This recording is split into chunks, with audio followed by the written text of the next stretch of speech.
because this is what I've said as an alum, that's where it started for me at Indiana State University. Because it's worse than a misnomer. It's just such a false representation of what we do. We've never been that. Mm-hmm. And that's the work we have ahead of us. Well, and you're jumping right into it, and I'm glad that this is kind of where we're starting, because it's kind of what I wanted to touch on. Where do you think that comes from, that misinformation or that stigma, I guess, that some people have about Indiana State? So there's a little bit on our own campus of self-perception that I think comes from that external message. Look, we're living in a state with some really amazingly accomplished Research One institutions. Purdue, IU, Notre Dame. Their mission is different. But sometimes you interact in an environment where it's perceived as better. And that's what I keep saying. It's not better, it's different. What we propose as our outcomes are different than theirs. And frankly, most institutions like ours around the country are graduating the lion's share of college graduates. So some of it's internal. You know, sometimes if you say bad, bad, bad, bad, bad, you think bad. But I don't think it's as much that as people owning other people's perceptions of their own institution's mission as being better than ours, and it truly isn't. So to me, because I keep saying, well, then how do you start to shift those perceptions? We have to start lifting up alumni not as one-offs. You know, here's a very successful, well, you know, every now and then you look up. No, no, no. It's an entire tradition and a history of really capable, competent, successful alumni who are, particularly in the state, contributing every day in incredible leadership roles, contributing to this state status. I can't be in that Capitol building in Indianapolis without running into our alumni all over the place.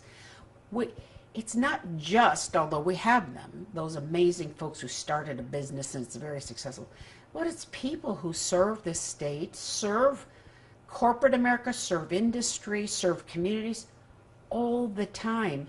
And I'm not too sure many folks understand not only the volume of that, but the quality of that. And that's on us to start preparing messaging that gets that out.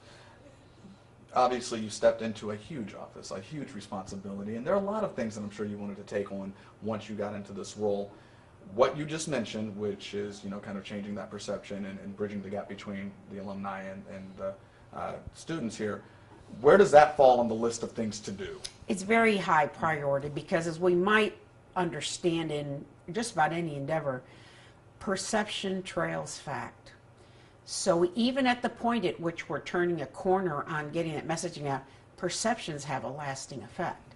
So we've got to do it now. We've got to start now. We've got to get at it now. And we can't think we've ever arrived. For an institution like ours with this very important mission, it has to be a constant, everyday part of what we're doing. And it's not just the president. It's certainly going to be the president a lot and loud and often.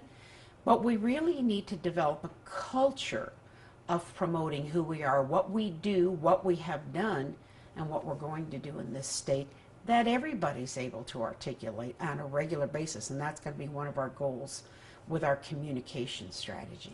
Is there anything specifically in the works right now that will help bring that to be? Well, I will tell you, because we've put out the word that enrollment management, marketing, and communications, 2/3 of that is going to go over to academic affairs. It's just much more effective to have that aligned with academic programs. And that I'm saying the enrollment management and the marketing piece. Marketing is primarily bringing in students, be they graduate students, international students, and of course our mainstay, which is undergraduate students. The communication piece is the piece we're going to break out separately. And we're moving down the path where I believe I'm going to locate that in the president's office. It's going to have a great deal of impact throughout the campus, but it's going to focus on the additional audiences beyond the recruitment of students. And one of those, which is former students, is alumni, communication to our alumni, to policymakers and legislators, be they located in Indianapolis or in our Indiana delegation in Washington, D.C. we're going to make sure that there's a focus on another communication piece, and that's potential friends of the university. Many times there'll be alumni that we're going to ask to share their time and talents, like we're talking about you coming back as an alum and sharing with our students, but when possible, they're treasurers. This institution serves a specific population, and my message is regularly, our students can't complete without your help. And many of our graduates understand that because they were there. They know. One thing I saw coming in is that our endowment level as an institution this size with this history is not where it should be. And I'm trying to help students understand that before they become alumni, that it isn't necessarily that we hit 1, 2, or 3 mega donors, that our students as they become alumni just continue to perceive their responsibility to give back to help those who come after them, be able to complete this and not leave with a mountain of debt and accomplish their dreams. Sometimes it isn't even leaving with debt. They can't even get there. Sometimes it's $500, it's $1,000 on their bill that they can't get past. We need to be all a community, a part of that in trying to remove those barriers, because they're coming here with talents, with dreams, with ideals, and we want to help them get across, what I keep saying, get across that stage. I think there are a couple of things, you know, when we talk about internally with the students and boosting kind of the image within themselves. I think another thing that a lot of people talk to me about, at least when we talk about Indiana State University, there's been that stigma that, okay, ISU is ISU, and once we cross, you know, what is it, Wabash, then Terre Haute is Terre Haute, and kind of those two things every now and then will intersect, but not that often. Do you see that? And if so, is that something that you're looking to kind of break, for lack of a better term? So I've heard that described by a couple of the community connections I've met when I've arrived here. So I've brought it back to campus, and as a matter of fact, I have another opportunity tonight, meeting with smaller groups of students, listening to their questions and their comments. And when I share that is a perception, many of our students go, well, that's not the case at all. I would suggest to you that our community engagement endeavors way far surpass getting across Cherry or Wabash or beyond. And I don't think we're as visible with that work as we could be. That, once again, gets back to the communications piece.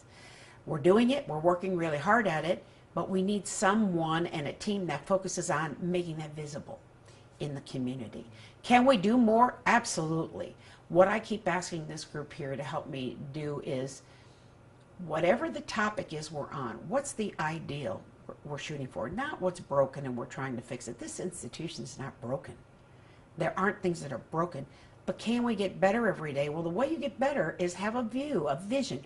What are we trying to achieve? What are we aspiring to do? And then we start on the path toward that. So I think that the same thing happens with those two pieces I talked about. Not only the community engagement, can we do more and better? Absolutely, we're going to. But how do we lift up that visibility?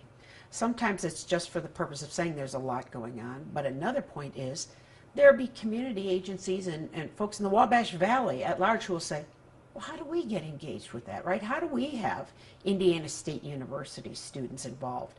So there are multiple points. The key is going to be get that vision. Where do we want to go? I just said to a group of students last night, we're talking about inclusive excellence on this campus. It's in our plan, strategic plan. It's an item which when we tweak the plan, we're going to say, no, it isn't one item by itself. It should cross all of our goals. There should be inclusive excellence in all of our goals. So what does that look like?